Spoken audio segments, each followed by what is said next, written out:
You also have to give credit in 1992 to Dick Simon, retired race car driver and racing team owner, who took a chance on you, signed you up for the Indy 500. Tell me about that day when you knew that you had a ride at the Indy 500.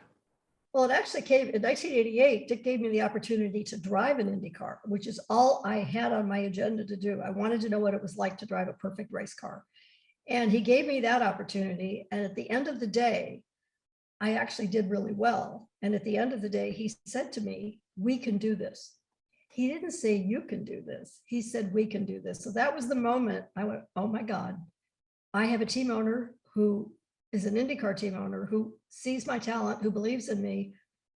I have to try this now. I have to make this happen. And so then that took 4 years in sponsorship searching. And when I showed up at the Indianapolis 500, the Indianapolis Motor Speedway at the beginning of the month with a race car and my name on it and my sponsor name on it, and J.C. Penney, correct? in J.C. Penney, yeah. And it was almost like it was Christmas every day. It was just like Christmas every day. Wow. And then you end up winning the Rookie of the Year that year. I mean, the cherry on top of the whole thing, then. Yeah, that's true. I mean, I'm a very goal-oriented person, and that was not on my goal. I looked at how that sort of happened from previous years. We had 9 rookies that year and some very talented rookies that year.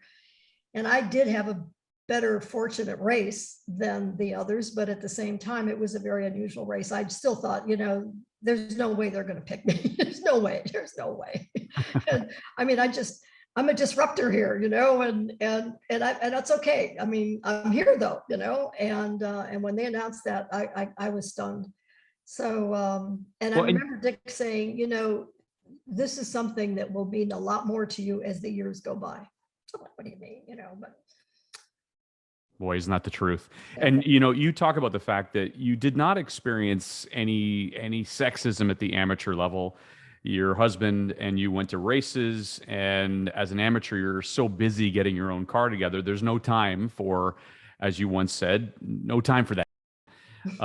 But you get to Indianapolis and things are a little different. And in fact, you described even as a spectator in 1966, you couldn't get into Gasoline Alley, and you described it as not a welcoming place as a female.